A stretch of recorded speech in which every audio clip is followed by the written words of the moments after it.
আমরা যেখান থেকে আলোচনা করছি, আলোচনার বিষয় হচ্ছে বন্ধু। কি বললাম? শব্দটা ছোট্ট, কিন্তু এর যে এত প্রভাব মানব জীবনে। আল্লাহ বন্ধু এই শব্দ দিয়ে একটা আয়াত নিজে ঘোষণা দিচ্ছেন, তাও শব্দের প্রথম হচ্ছে ইন্নামা। এখানে যারা আরবি গ্রামার বোঝে জিজ্ঞাসা করেন, ইন্নামা শব্দ কোন শব্দের বাক্যের আগে যদি আসে, অর্থ দাঁড়ায় বাংলায় একমাত্র, কেবলমাত্র। এইটাই আল্লাহ বোঝাতে চাচ্ছেন, এজন্য ইন্নামা এই শব্দ দিয়ে আয়াত শুরু করে। নবীজি নূরের তৈরি না মাটির তৈরি, এই নিয়ে বাংলাদেশে ঠেলা ঠেলি আছে না নেই? আল্লাহ পাক জবাব দিয়েছেন, কুল ইন্নামা আনা বাশারুম মিসলুকুম ইউহা ইলাইয়া। হে নবী, আপনি বলেন আমি কেবলমাত্র শুধুমাত্র তোমাদের মতোই মানুষ। তাহলে আয়াত দ্বারা ইন্নামা দিয়ে আল্লাহ কেবলমাত্র শুধুমাত্র এইটা বোঝাতে চেয়েছেন। এই আয়াত যেটা পড়লাম এ পর্যন্ত বুঝেছেন কিনা? নবীজির মর্যাদা দিতে গিয়ে অনেকে আল্লাহর উপরে তুলে ফেলছে, অনেকে সাহাবীর মর্যাদা দিতে গিয়ে নবীর উপরে তুলে ফেলছে। না, প্রত্যেকের ধাপ আছে আলাদা আলাদা। আপনি সাহাবীকে নবীর সমান করতে পারেন না, বুঝতেছেন? তাম দুনিয়ার সব সাহাবী মিলে একজন নবীর মর্যাদা পাবে, তাম দুনিয়ার সব নবী রাসূল মিলে আল্লাহর মর্যাদা পাবে। যেখানে যার স্থান ওইটা ওই জায়গায় ওখানে দেওয়া লাগবে। আল্লাহ পাক বলেন, নবী আপনি তাম দুনিয়ার মানুষকে এই কথা বলেন, আমি কিন্তু কেবলমাত্র শুধুমাত্র তোমাদের মতোই মানুষ। হ্যাঁ, পার্থক্য আছে। ইউহা ইলাইয়া, আমার প্রতি ওহী আসে, তোমাদের প্রতি আসে না, এইটাই পার্থক্য। তাছাড়া আপনি যাই ফতোয়াবাজি করেন না কেন, এই আয়াত কোরআন থেকে আপনি তুলে দিতে পারবেন। আপনার মহব্বত তো কোরআনের আয়াতের উপরে যেতে পারে না। কথা বুঝতেছেন? আমি নিচে নামলাম। ইন্নামা শব্দ দিয়ে আল্লাহ আয়াত তার এই বক্তব্য শুরু করছেন, বলতে চাচ্ছেন কেবলমাত্র শুধুমাত্র তোমাদের বন্ধু এই পৃথিবীতে। তিনটা নাম এখানে এসেছে। বন্ধুত্বের প্রভাব এত বেশি, দুনিয়া তৈরি হওয়ার পর থেকে আজকের এই দিন পর্যন্ত, কিয়ামত পর্যন্ত এর প্রভাব মানব জীবনে থাকবে। ফেরাউনের নাম শুনলে মানুষ গালি দেয়, অথচ তার জীবনে আমি তাফসীরে ফি জিলালিল কোরআনে পড়ে দেখেছি লোকটা অত খারাপ ছিল না। ওকে খারাপ বানানোর পেছনে সবচাইতে বড় ভূমিকা পালন করেছে ওর বন্ধু হামান টাক। কে? শুধু হামান বললেন কেন? টাক না, টাক যারা তারা আবার মন খারাপ করেন না। এই লোকটা খালি ফসলাতো। সেই ছোটবেলা থেকে ওর পেছনে লেগে থাকতে থাকতে ওর মা বাবার অবাধ্য বানিয়েছে এই বন্ধু। মুফাসসির লিখেছেন শেষ পর্যন্ত বাড়ি থেকে বের করার পেছনে এই বন্ধু দায়ী। বিভিন্ন মানুষের ফসল আদি নষ্ট করা, কলা চুরি করা, বেল চুরি করা, যে মানুষের গাছের ফল পেড়ে খাওয়া চুরি করা, এ অভ্যাস এই বন্ধুর কাছ থেকে এই লোক শিখেছিল। মানুষের বিভিন্ন বিচার আদি দিতে ওর মা বাবার কাছে। একটা সন্তান, নাম তার আসওয়াদ, ওর নাম ফেরাউন না। ওই দেশে যারা দেশের রাষ্ট্রপতি হয় তাদের নামই হয়ে যায় ফেরাউন। আমাদের দেশে যিনি রাষ্ট্রপতি আছে তার নাম কি? রাষ্ট্রপতি নাম কি? শাহাবুদ্দিন। অথচ যে পদে আছে পদের নাম কি? ওই দেশে মিশরে যেই দায়িত্বে থাকে তার নামই হয়ে যায় ফেরাউন। ওর আসল নাম ছিল আসওয়াদ। বিভিন্ন নাম আমি পেয়েছি তাফসীরে। মা বাবা বিচার করতে করতে যখন অতিষ্ঠ হয়ে গেছে তখন তাকে তেজ্য পুত্র করেছে। এই যে পৃথিবীতে সন্তানকে তেজ্য পুত্র করার সিস্টেম ফেরাউন থেকে শুরু, এটা ফি জিলালিল কোরআনে আছে। তাম দুনিয়াতে যত অবাধ্য সন্তানকে মা বাবা সহ্য করতে না পেরে শেষ পর্যন্ত সম্পর্ক ছেদ করে বাড়ি থেকে তাড়িয়ে দেবে। এর একটা প্রভাব অবশ্যই সন্তানের উপরে, মা বাবার উপরে পড়বে। একটা গনার কাজ, এটা জায়েজ না। এই গনার কাজের কারণে যে গনা হবে, ফেরাউনের আমলনামায় দিয়ে জমা হবে। পৃথিবীতে যত অবৈধ হত্যা সংগঠিত হচ্ছে, তার একটা পার্সেন্টেজ যেমন হযরতে আদম নবীর সন্তান কাবিলের আমলনামায় যেতে আছে, কারণ প্রথম মানুষ হত্যাকারী এই লোক। এই কথা বোঝেন আমার? অবৈধভাবে অবাধ্য সন্তানকে বাড়ি থেকে সম্পর্ক সেট করে তাড়িয়ে দেয়, আমরা যাদেরকে তেজ্য পুত্র বলে জানি। বাড়ি থেকে বের হয়ে রাস্তায় দেখা ওই বন্ধু হামানের সাথে, কি হয়েছে, কোথায় যাও? মা বাবা আমার আর বাড়িতে রাখে নাই, দাঁড়িয়েছে। আমার অবস্থা ওই, চলো আমরা দেশ থেকে চলে যাই। পাশের রাষ্ট্র ছিল মিশর, চলে গেছে ওখানে। ওখানে যাওয়ার পর আমার ঘটনা বলার উদ্দেশ্য না, আমার উদ্দেশ্য হচ্ছে এই লোকটাকে, এই যে একেবারে বাড়ি থেকে বের হয়ে যাওয়া একটা নিঃস্ব মানুষ, এখান থেকে মিশরের বাদশাহ এবং সর্বশ্রেষ্ঠ খোদা দাবি করার পেছনে ভূমিকা ছিল বন্ধু হামানের। যতটুকু উপরে ওঠে, পেছনের দরজা দিয়ে শুধু হাওয়া দেয় না, আরো উপরে ওঠা লাগবে, আরো উপরে ওঠা লাগবে। বলেন তো, একটা নিঃস্ব মানুষ আল্লাহ কোথায় পৌঁছিয়েছে? মিশরের মতো জায়গায় রাষ্ট্রপতি বানিয়েছে, আর বন্ধুকে বানিয়েছিল স্বরাষ্ট্রমন্ত্রী। আবার বার খোঁচাতে থাকে, না তোমার আরো উপরে ওঠা লাগবে। ও বলে, আর কত উপরে উঠবো, আর জায়গা নেই। আর একটা জায়গা আছে, তুমি বলো আনা রব্বুকুমুল আ'লা, আমি তোমাদের বড় রব। মানুষকে খারাপ করার পেছনে যতগুলো ভূমিকা দুনিয়াতে আছে, সর্বশ্রেষ্ঠ ভূমিকা বন্ধু পালন করে। কথা বলে না কেন? শনি মানুষের মেয়ে নিয়ে চলে যায়, ও একা একা জীবন, ওর সাহস পাওয়ার কথা না। অধিকাংশ পেছনে দেখবেন খোঁজ নিয়ে বন্ধুরা দায়ী। বন্ধুরা সাহস দেয়, অসুবিধা নেই, শুধু নিয়ে আয়, আমরা বাকিটা করছি। মানুষ একবারে বিড়ি সিগারেট খাওয়া শেখে না, ডাল বাবা গাঁজা এগুলো একবারে শেখে না। শেখার জন্য যে লোকটা ভূমিকা পালন করে তার নাম আরো জোরে। এজন্য যার তার সাথে সম্পর্ক করা যাবে না। আল্লাহ ও মা মানা হাব্বা, দুনিয়ায় যাকে বন্ধু বানাবেন, মহব্বত করবেন, নবীজি বলেন কিয়ামতে আল্লাহ পাক তোকে তার সাথেই তুলবে। বিষয়টা যেহেতু গুরুত্বপূর্ণ, আল্লাহ জানে ইন্নামা একারে টান দিয়ে জানিয়েছেন, অবশ্যই কেবলমাত্র শুধুমাত্র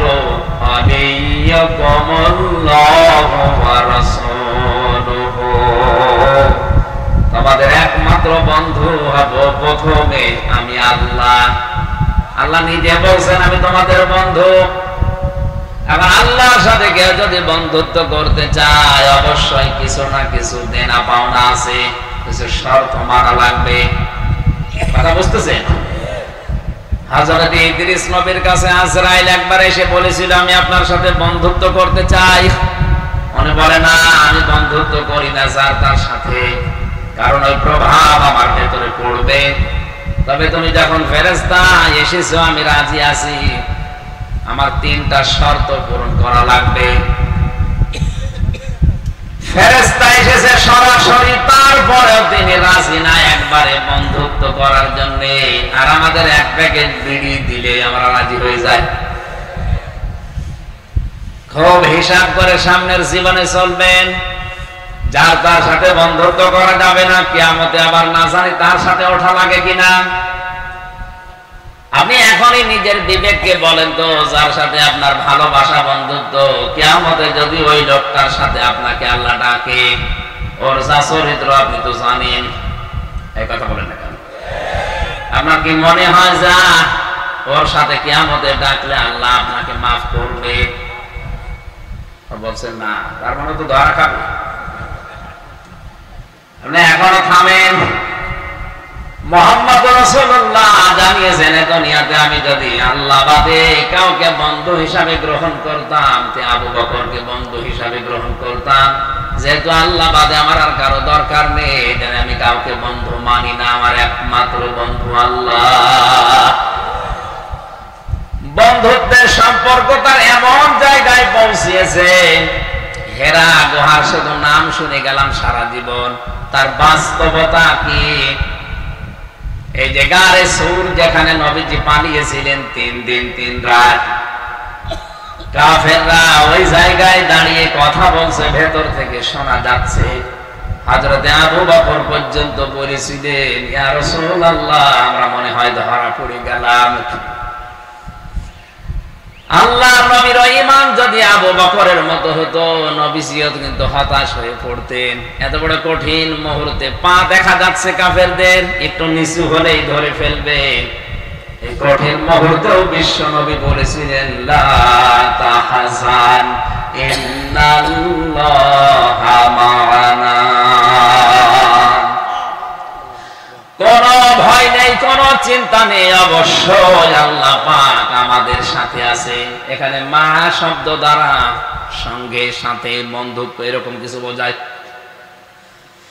কোরআনে কারীমের সূরা যুখরুফের এটা সম্ভবত 36 নম্বর আয়াতে আছে, ওমাইয়া আশওয়ান যিকিরির রহমানি নুকাইয়িদ লাহু শাইতানান ফাহুয়া লাহু করিন।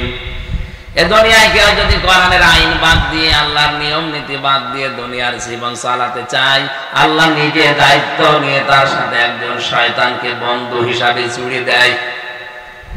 তাহলে মহামানের সঙ্গে, মহামানের সাথে বন্ধুত্বের বিষয় বোঝাতে মা শব্দটা আসে। আরবি গ্রামার অনুযায়ী মহা শব্দটা প্রায় 7টা অর্থে ব্যবহার হয়। এর একটা অন্যতম কায়দা, যদি কারো সাথে সম্পর্ক বৃদ্ধি করার জন্য কিছু বোঝাতে চান, তাহলে মা ব্যবহার করা হয়। এটা বালাগাত মান থেকে পাবেন। আল্লাহর নবী এত বড় কঠিন মুহূর্তেও যার সাথে তার বন্ধুত্ব ছিল, তিনি ওই সময় বলেছিলেন, না আমরা দুইজন না, আমাদের সাথে আরেকজন বন্ধু আছে, তিনি আমাদের আল্লাহ। এজন্য মা'ানা বলার আগেই তিনি ইন্না দিয়েছেন, লা তাহজান ইন্নাল্লাহা মা'ানা। জোরে বলেন আল্লাহু আকবার। নবীদের ঈমানই এরকম, ওনারা আল্লাহর সাথে এত বন্ধুত্ব গাঢ় করতে পেরেছিলেন। এত বড় কঠিন মুহূর্তে দুনিয়ার মানুষ যাদের ঈমান শেষ হয়ে যায়, ওই জায়গা থেকে নবীদের ঈমান শুরু হয়। তাহলে নবীরা আর দুনিয়ার মানুষ সমান করেন আপনি কোন নিয়তে বলেন তো? মুসা নবীর সাহাবী যারা ছিল, সাথী যারা ছিল, লোহিত সাগর পার হওয়ার সময় আমরা কোরআন দেখতে পাই, 3 দিক থেকে ফেরাউনের সৈন্য যখন আসছিল, হযরতে মুসা নবীর সাথী সঙ্গী যারা সাহাবী সবাই বলেছে, আমরা ধরা পড়ে গেলাম। ইন্না লামুদরাকুন। শুধুমাত্র ধরা পড়লাম তা বলে নাই, ইন্না দিয়েছেন, লাম দিয়েছেন। ও মুসা, সামনে সাগর, পেছনে 3 দল, অবস্থা যা দেখতে পাচ্ছি আর বাঁচার কায়দা নেই, অবশ্যই আমরা ধরা পড়ে গেছি। হযরতে মুসা এমন কঠিন মুহূর্তেও ঘাবড়িয়ে যাননি, কারণ তার বন্ধু একজন আছে। এক কথা বলেন, হযরতে মুসা আলাইহিস সালাম এই কঠিন মুহূর্তেও তিনি যেহেতু আল্লাহর সাথে বন্ধুত্ব করেছেন, কালিমুল্লাহ কথা বলতেন আল্লাহর সাথে, ডাক দিয়ে বলে, আমার সাহাবীরা, আমার সঙ্গে সাথীরা, ক্বালা কাল্লা ইন্না মা'ইয়া রাব্বি সায়াহদিন। কোরআনের এক একটি শব্দ আমার মনে হয় তামাম দুনিয়ার চাইতে ভারী। আলেম যারা আছে বুঝবেন, আপনি তাকান তো। হযরতে মুসা নবী এই কঠিন মুহূর্তেও তিনি সরাসরি বলতেন না, ভয় পেও না, আল্লাহ আছে বলেন নাই। তিনি গ্যারান্টি দিলেন প্রথমে, ক্বালা কাল্লা, কখনোই না, ইন্না মা'ইয়া রাব্বি। এই যে মা বলছিলাম না, অবশ্যই আমার রব আমাদের সাথে আছেন। শুধু সাথে আছেন তা না, সায়াহদিন, অতি শীঘ্রই তিনি আমাদের পথ দেখাবেন। তিনি যদি ইয়াহদিন বলতেন তাও তো অর্থ হয়ে যেত। সিন লাগালেন কেন? সিন, সাউফা, কদ, লাম এরকম 13টা শব্দ আছে আরবি গ্রামারে। কোন সেন্টেন্সের আগে যদি একটা আসে, অর্থ হয় অতি তাড়াতাড়ি। সিন দিলে খুব বেশি তাড়াতাড়ি, সাউফা দিলে আর একটু তাড়াতাড়ি। হযরত মুসা সিন দিয়ে জানিয়েছেন, আমি এমন এক বন্ধুর সাথে মহব্বত করেছি, ভালোবাসি আমার বন্ধুকে, অবশ্যই তিনি আমার সাথে আছেন এবং আমার রাস্তা তিনি অতি শীঘ্রই তৈরি করে দেবেন। তাফসীরে হাক্কানী মুফাসসির লিখেছেন, সিন শব্দ যদি উনি মাঝখানে না বলতেন সায়াহদিন, আমার আল্লাহর সাহায্য আসতে হয়তো দেরি হতো। আল্লাহ মুসা নবীর ঈমানকে, তার এই বন্ধুর ঈমানকে এত বেশি পছন্দ করেছিলেন, এই সিন দেওয়ার কারণে সঙ্গে সঙ্গে জিবরাইলকে বলছে ওনার কানে বলো, ওয়া আওহাইনা ইলা মুসা আন ইদরিব বিআসাকাল বাহর। হে নবী মুসা, আপনার বন্ধু আমাকে পাঠিয়েছে, আপনার হাতে যে লাঠি আছে এই লাঠিটা দিয়ে শুধু সামনে দরিয়ায় আঘাত করেন, বাকি যা করার আল্লাহ নিজে করবে। ফানফালাকা ফাকানা কুল্লু ফিরকিন কাত্তাউদিল আসিম ওয়া আসলাফনা সাম্মাল আখরিন। আমি আয়াত পড়ার জন্য এখান থেকে শিক্ষা বের করতে চেয়েছি, বন্ধু যার যত বেশি বড় হবে তার বিশ্বাস যত বাড়বে। আমার আল্লাহর নবী জানতে চেয়েছিলেন, দুনিয়ায় আমি কাউকে বন্ধু হিসাবে নিতে চাইনি, যদি নিতে চাইতাম আবু বকরকে নিতাম, যে তোমার আসল বন্ধু আল্লাহ, এজন্য আমার আর কারো দরকার নেই। আল্লাহর মুসলমানেরা, যার তার সাথে মহব্বত করা, ভালোবাসা, মিল করে চলা, যার তার সাথে বন্ধুত্ব করা, এটা আহাম্মকের কাজ। আজকে থেকেই বাকি জীবন বন্ধুত্বের যে বিষয়টা, কারোর সাথে সম্পর্ক করতে হলে খুব হিসাব নিকাশ করে করবেন, কারণ কার প্রভাব দিন দিন আপনার ভেতরে পড়ার সম্ভাবনা বেশি। আপনি যদি বিড়ি খোর, সিগারেট খোর এর সাথে মেলামেশা করেন, কিছুদিন পরে দেখবেন আপনিও লাঠি টানতেছেন। এই কথা বলেন, বাবা খোর, ডাল খোরের সাথে মিল করেন, কিছুদিন পরে বলবেন না আমি খাই না, আপনি খাবেন না মানে খায় বাধ্য করবে। বিশ্ববিদ্যালয়ের বিভিন্ন ক্যাম্পাসে আমি যখন ছিলাম লালন শাহ হলে দেখেছি, 3 জন যদি হলে থাকে, এক রুমের ভেতরে 3 জন আছে, 2 জন এই লাঠি খায়, লাঠি পর্যন্ত অনেকে বাবা খায়, ডাল খায়। একজন যদি বলে না আমি ওর ভেতরে নেই, ওই খাতে থাকতে থাকতে বাধ্য করে একদিন বলে আর কি, মাথা নিচু করে মন খারাপ করে বসে আছো, এই যে টান দাও, এক টানে সব চিন্তা দূর হয়ে যাবে। প্রথম এক টান দেয়, আস্তে আস্তে করে দেখা যাচ্ছে ও বিড়ি সিগারেট খোর হয়ে যায়। কথা বলেন ঠিক কিনা? এতক্ষণ পর্যন্ত আলোচনার সামারাইজ করে এইটাই বের করতে পেরেছি, যার তার সাথে আমরা আজকে থেকে আর বন্ধুত্ব। কথা বলেন, এটা শুধু দুনিয়ার বিষয় হলে আমি বলতাম না, এটা আখিরাতের সাথে সম্পর্কিত। যার সাথে মহব্বত, ভালোবাসা, বন্ধুত্ব হবে, কিয়ামতে কিন্তু তার সাথে আপনি উঠবেন। আল্লাহ জানি ইন্নামা শব্দ দিয়ে আয়াত শুরু করলেন, কেবলমাত্র শুধুমাত্র তোমাদের বন্ধু আমি আল্লাহ। আল্লাহু ওয়ালিয়ুল্লাযীনা আমানু। আমি আল্লাহ কার বন্ধু জানো? দুনিয়ায় যারা ঈমান আনে, আমি আল্লাহ নিজে তাদের বন্ধু হয়ে যাই। 750 কোটির উপরে মানুষের দুনিয়ায়, মাত্র 175 কোটি মানুষের আমাদের ঈমান আছে, আমরা দাবি করি আমরাই শুধু আল্লাহর বন্ধু, বাকি যা আছে 550 কোটি সব আল্লাহর শত্রু। বন্ধুর বিপরীত শব্দ কি? এক কথা বলছেন, আপনি আর যাই করেন, হ্যাঁ বন্ধুত্বের হয়তো লেভেল আছে, আপনি ওই লেভেলে যেতে পারেননি। বন্ধু এমন একটা গুরুত্বপূর্ণ শব্দ, কোরআনে কারিমে আল্লাহ আয়াত নাযিল করেছেন বন্ধুর ব্যাপারে। আলা ইন্না আউলিয়াল্লাহি লা খাউফুন আলাইহিম ওয়া লা হুম ইয়াহজানুন। সূরা ইউনূসের 62 নম্বর আয়াত। ভালো করে জেনে রাখো, আলা শব্দটা সাবধান করার জন্য দেওয়া হয়, এজন্য একটু দাওয়াত দিলাম। আলা সাবধান, ইন্না আউলিয়া আল্লাহ, আমি আল্লাহর ওলি যারা, বন্ধু যারা, ওলির বহুবচন আউলিয়া, আমার বন্ধু যারা, তাদের কোনো ভয় নেই, চিন্তা নেই। এ গ্যারান্টি কার? আরো জোরে বলেন। এখন বন্ধু তো হওয়া লাগবে। এখন যদি বলেন আমারও তো ঈমান আছে, আমিও বন্ধু, না। বন্ধু যদি কেউ দাবি করে যার ভেতরে থাকে অবশ্যই সে ঈমানের জন্য নিরাপত্তা পাবে এবং হেদায়েতের উপরে থাকবে।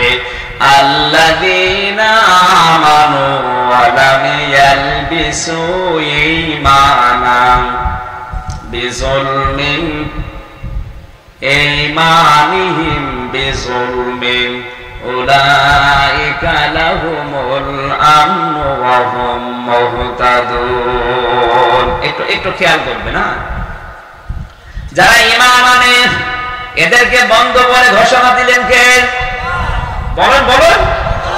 যারা ঈমান আনে আমি আল্লাহ তাদের বন্ধু। এই বন্ধুর কি কাজ জানো? আলাম ইয়ালবিসু ঈমানাহুম বিযুলমিন, আমার এই বন্ধুরা ঈমান এনেছে, এই জন্য তাদের ঈমানের সাথে জুলুমের লিবাস পরাবে না। এখানে জুলুম মানে শিরক, জুলুম মানে মানুষের তৈরি করা আইন।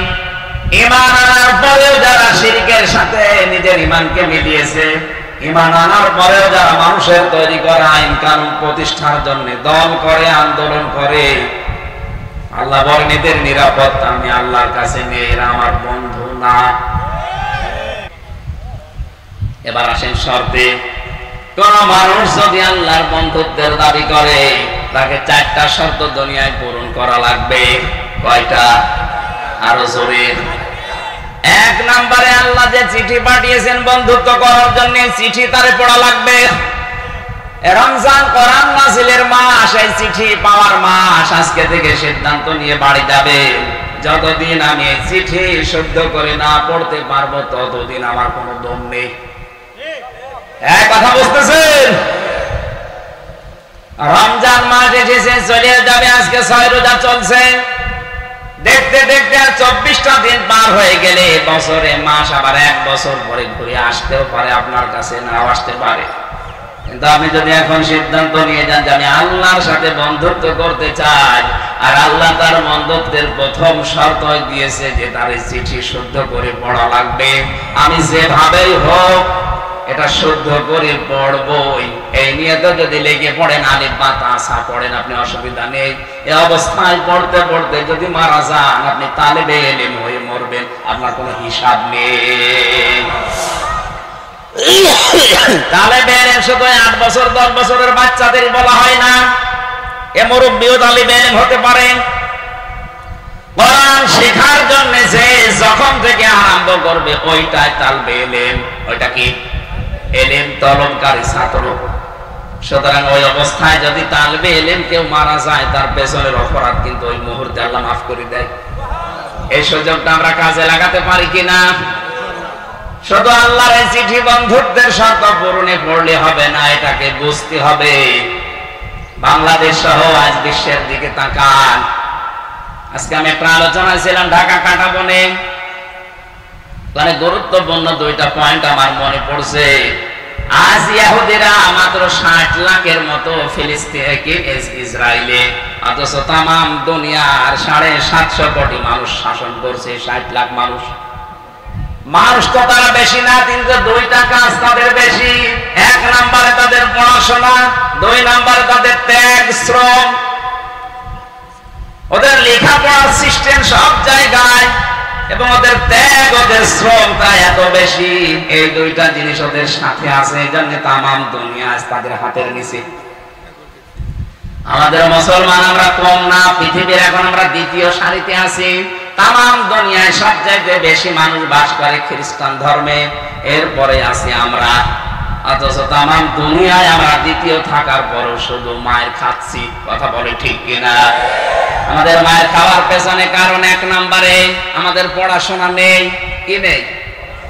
বলেন। কোরআনের প্রথম শব্দ নামাজ পড়ো, রোজা রাখো, হজ করো, যাকাত দাও না। আগে প্রথম শব্দ আল্লাহ বলেছেন ইকরা, পড়ো। আজ আমাদের পড়াশোনা নেই, জন্য এই দেশে অনেকে অনেক ভাবে আমাদেরকে বোকা বানিয়ে ধোঁকা দিয়ে ব্যবসা করে খাচ্ছে। আপনি যদি পড়াশোনা করে বুঝতে পারতেন, আমার মনে হয় আপনাকে দিয়ে কেউ পিটিয়েও শিরিক করাতে পারতো না। আজ হাজারো মাজারে যে শিরিক গুলো হচ্ছে, অধিকাংশ গুলোই না জানার কারণে। এজন্য এটা আগে শুধু পড়লে হবে না, এটা বুঝতে হবে আমাদের। এই রমজানে শুরু থেকে শেষ পর্যন্ত একটা বোঝার সিস্টেম চালু করেন যে আমি বুঝতে চাই। প্রতিদিন এক পারা করে মাতৃভাষায় অর্থগুলো শেষ করেন। 30 দিনে শেষ হয়ে গেলে দেখবেন আপনাকে দিয়ে আর কেউ শিরিক করাতে পারবে না। আমি গ্যারান্টি দিচ্ছি, আপনি করেন না কেন? আমি নিজে যখন বুঝে ফেলবেন না আমার ভাষা মনে পড়ছে, আয়াত তো এই সম্পর্কে আছে, এটা তো শিরিক, আল্লাহ বাদে অন্য কারো নামে জিকির করা শিরিক, আমি এই শিরিকে নেই, তাহলে দেশের 48,000 দরবারের 48,000 ইতিরাই বন্ধ হয়ে যাওয়ার কথা। আমি এখন বিস্তারিত বলতে পারছি না, সময়গুলো সংক্ষেপ করে আমি সামারাইজ করে ফেলছি। এই আয়াতগুলো 4টা আয়াত বললাম, আপনি বাড়িতে যে একটু বাংলাটা দেখে নিয়েন তাফসীর সহ। 3 নম্বরে তোমাদের বন্ধু হবে ইমানদার। বাংলাদেশে ইমানদার ওইটা যার ভেতরে 3টা গুণ পাওয়া যাবে।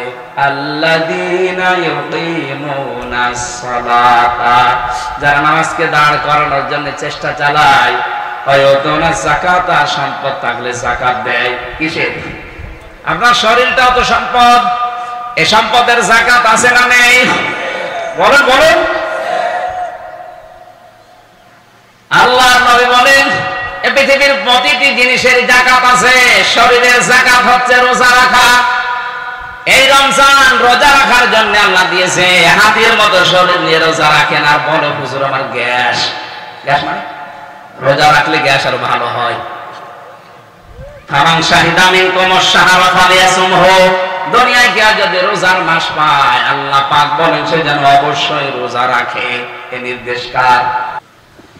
প্রতিটি জিনিসের যাকাত হিসাব করে যারা দেয়। সম্পদের যাকাতে যে এখন শুরু করছে অনেকে, এমন চালাক মানুষও আছে 7.5 ভরি সোনা হলে যাকাত দেওয়া লাগে, এই জন্য 7 ভরি কিনে আর হাফ ভরি কিনে না, বলে দরকার নেই। অন্যান্য সম্পদ আবার আলাদা আলাদা কিনে রেখেছে, 7 ভরি পর্যন্ত শেষ, 7.5 ভরি আমি জীবনও করব না। অথচ যাকাতের যে সিস্টেম গুলো আছে, আপনার ব্যবসায়িক মাল, আপনার পরিবারের যে মাল আছে, ব্যাংকে যে টাকা পড়ে আছে, শুধু ব্যবহারিক জিনিসপত্র বাদ দিয়ে 1 বছরে খাইয়ে দেয় যদি 75,000 টাকার উপরে কারো কাছে টাকা থাকে, তার 100 টাকায় 2.5 টাকা যাকাত দেওয়া। কি? যারা এই যাকাত দেবে তারা হবে ইমানদারের বন্ধু। আর যাকাত আছে জরিমানা মনে করে অনেকে যাকাতকে। যারা রুকুকারীদের সাথে রুকু করে, তারা আল্লাহর বিধানকে সমাজে প্রতিষ্ঠা করার জন্য যারা ঐক্যবদ্ধ হয়। রুকু মানে শুধু এভাবে মাথা নত করা না, আল্লাহর বিধানকে রূপ দেওয়ার জন্য যারা ঐক্যবদ্ধ হচ্ছে এরাই রুকুকারী। এই 3টা গুণ যাদের ভেতরে আছে, এই মানুষগুলো হচ্ছে ইমানদার। আর এদের সাথে বন্ধুত্ব করার নির্দেশ কার?